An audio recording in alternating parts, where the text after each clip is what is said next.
Hello everyone, welcome to today's show. My name is Spencer Walsh. We have a good one for you today. The rich are preparing for coronavirus. We'll tell you how and maybe what you should be possibly doing about it. An alarming story from the climate crisis is tropical forests right now are in a shift from carbon sponges to carbon sources. I'll tell you why that is.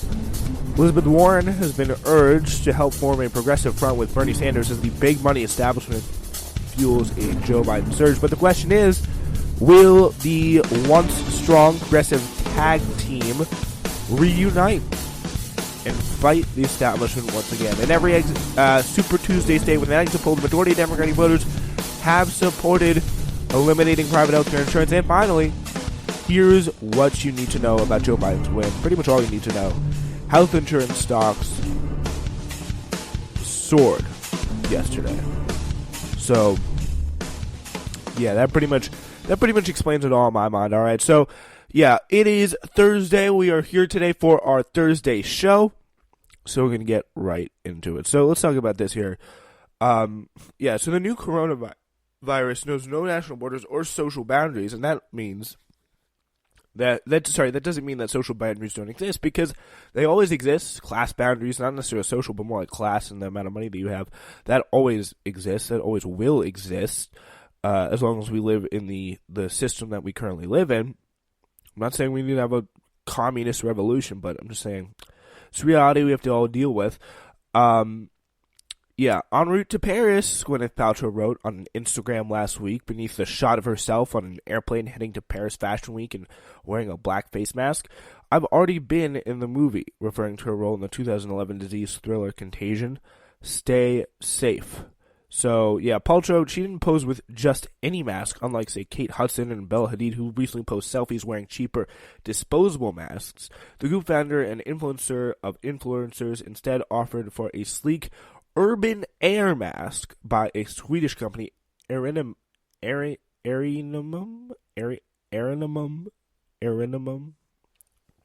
I don't know, which features 5 layers of filtration and a ultra smooth skin friendly finish. That name was a lot harder to read out loud when I thought it would be.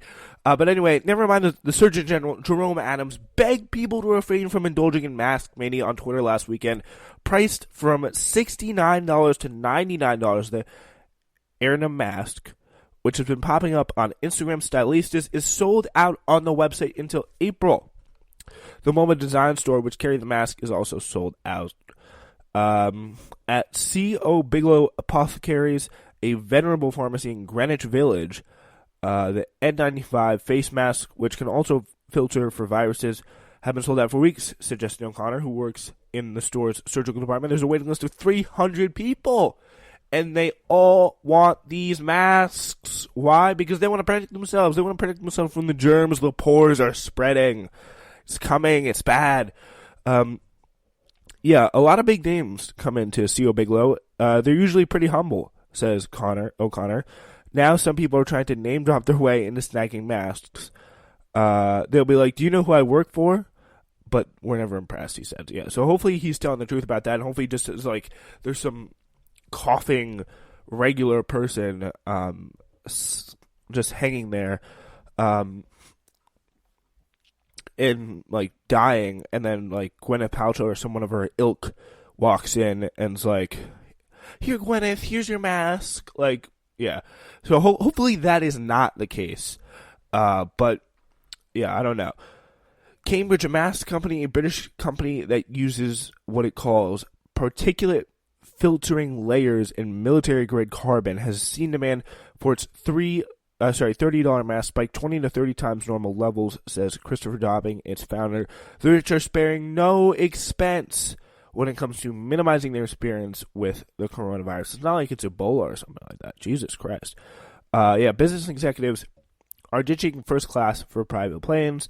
Jet setters are redirecting their travel plans to more insular destinations, and wealthy clients are consulting with the concierge, doctors, and other VIP healthcare services. Yeah, now is Bernie Sanders starting to look even more appealing to those people out there? Like, literally, this is what is going on. According to this report here, this is in the New York Times, talking about how the rich are preparing for coronavirus. And this is a system that, like, we're going to be talking about climate change next. Do you think it's really going to be any different when the sea levels start rising, the water starts boiling? Like, the rich are going to be, like, I don't know, floating above us, just pointing and laughing as, I don't know, all the seaside communities drown first. And, like, you could only think about what could happen. I mean, I'm sure it's not going to be that dramatic, but it's going to be the same sort of dynamic of people paying for the experience of safety, and leaving their fellow man in the dust. This is what we're seeing here, and I'm sure it could be replicated with something like big, like climate change on a much larger scale. Yeah. So why spend $3.79 on a bottle of hand sanitizer from Target when Brido, a European luxury brand, makes one with floral notes of pear and bergamot for $35? So that too is sold out as well. You may have more luck with Olika, a Swedish company, again, that makes hand sanitizer shaped like a modernist baby chick and costs $14.62 for a 3-pack. Alistair Dorward, the chief executive of Olika, said the company is getting multiple orders per minute, adding that it's not clear how many days the rest of our product will be in stock. Mr. Dorward said that the customers were seeking to buy large batches of the company's birdie and mini dispensers. The pattern of ordering has changed significantly, and people are looking to grab the product while they can. I wonder who those people are going to be. I think though it's so telling that this guy, the C.O. Bigelow Apothecaries guy, Justin O'Connor, is like, a lot of big names coming to C.O. Bigelow. They're usually pretty humble. Now some people are trying to name drop their way into snagging these masks. Like, that's insane. Like, people are just going to be elbowing their way, and the people with the biggest elbows or the people with the biggest with the most amount of money are going to win. They're going to win every time, and the normal people in this country are just going to be absolutely shut out of the process here. Yeah, so demand is also shut up for preparedness kits sold by Judy, a startup led by Simon Huck, a publicist and noted friend of Kim Kardashian West. As of Monday, the company has sold out of its fanny pack survival kits for $50 and large mover bags for $150, which contain a first aid kit, biohazard bag, wet wipes, hand sanitizer, batteries, a flashlight, and other gear. We launched 40 days ago, and 3 weeks into our launch, we have a global pandemic, said Huck. Oh, yeah, isn't that awesome? That's great. Yeah, even in the best of times, there are a bunch of germs on airplanes. We scrub our hands in the cramped aircraft lavatories, avoid eating the Biscoff cookie that falls onto the tray table, and if we're really fussy, we wipe the armrest with wet wipes, just to be sure, and these are not the best of times. At a time when every stray cough from 3 rows back could sound like a ghostly greeting from Typhoid Mary, those who get aborted are paying extra to sidestep credit security lines in jam-packed planes and flying private, which might be an attractive option for those wishing to flee to the teeming cities for, say, a safe house in Telluride, Colorado. Some wealthy people have told Bloomberg News... Yeah, just take that in. They're telling Bloomberg News that they have been staying in the Hamptons houses and are preparing to jet off to cabins in Idaho if things get worse. I love that they have these, like, who the hell would want to go to Idaho? But still, they have these safe houses, like, plucked up for just in case. Like, if things get bad with humanity, they got their safe houses. I really find that quite interesting. And The Guardian reported that executives have chartered jets for evacuation flights out of China and other affected areas.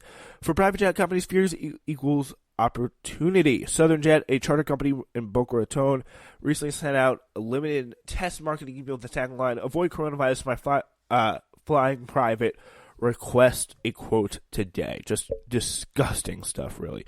Yeah, the company also got amounts in requests from flights, which can run for about $20,000 for a trip on a mid-sized jet from Florida to New York, but a couple of respondents called the campaign repugnant and in poor taste, said the company's sales director. At least we know there are some slightly moral rich people in the world today, so that's reassuring.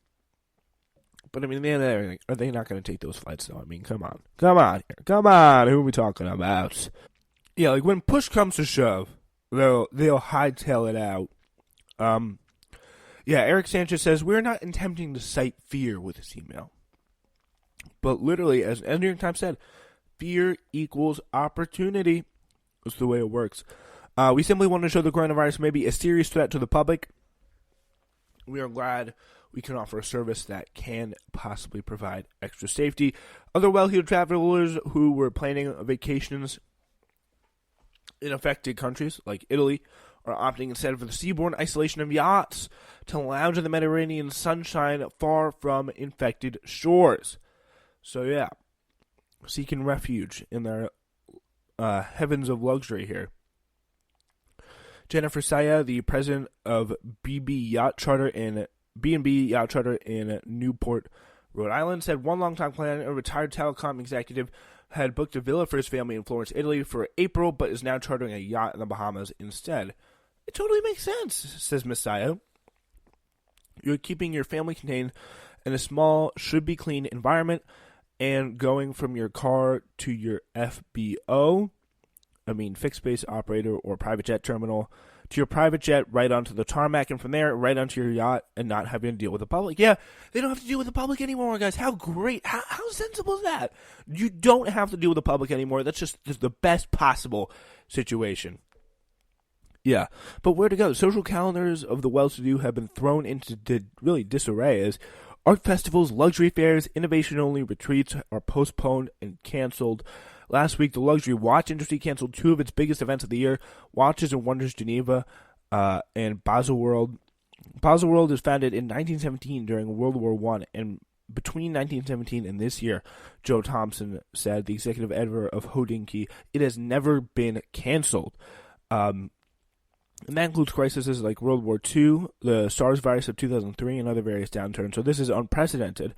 Art Basel Hong Kong was canceled. Art Dubai has been postponed. The Armory show that opens in New York City on March 5th, even as the first coronavirus cases emerge in New York State in recent days. It's just a tragedy. So, yeah, things are the rich guys, they're suffering the absolute most. But be sure to keep an eye out for their private jets as they fly off to a secluded yacht far away as we all cough and die of the coronavirus. Anyway, so here's another alarming story, one after the other here. I'm hitting you hard to start off the show today. As a new study published Wednesday adds to the mounting evidence the world's tropical forests could stop serving as climate crisis mitigating role of carbon sponges. After years of work deep in the Congo and Amazon rainforest, we've found that one of the most worrying impacts of the climate change has already begun. This is decades ahead of even the most pessimistic climate models, says Simon Lewis, a senior author of the study and professor of the School of Geography at the UK's University of Leeds. There is no time to lose in terms of tackling climate change. The findings to be published in the journal Nature represent a collaborative effort of roughly 100 institutions in which researchers tracked some 300,000 trees spanning over 565 patches of undisturbed tropical forests across Africa and Amazon over a 30-year period. Researchers used measurements of tree growth, death, along with CO2 emissions, rainfall, and temperatures to estimate carbon storage or sequestration. We can show the peak carbon uptake into the tropical forest occurred in the 1990s. Lead author Wayne Hubau of the Royal Museum for Central Africa in Belgium said, and at that time the forests were able to store 46 billion tons of CO2 from the atmosphere, representing 17% of human-made carbon dioxide emissions. Fast forward to 2010, where the researchers found the amount dropped to an estimated 25 billion tons. So the trees, they're pretty much telling us they cannot take it anymore. Like they literally just can't do it. Fast forward to the 2010s now, where we have on par with roughly 6% of human-made carbon dioxide emissions were being taken in. Over 30 years, the area of intact forest shrunk by 19%, but global carbon dioxide emissions soared by 46%, researchers noted. The downward trend of carbon absorption didn't happen in the zones at the same time. The study also found the downward trend of sequestration hit the Amazon in the mid-1990s and the African forests about 15 years later. The potential for the Amazon forest to switch from carbon sink to carbon storage isn't far off. The study predicting it could happen as soon as the mid-2030s. Hubau said in a statement,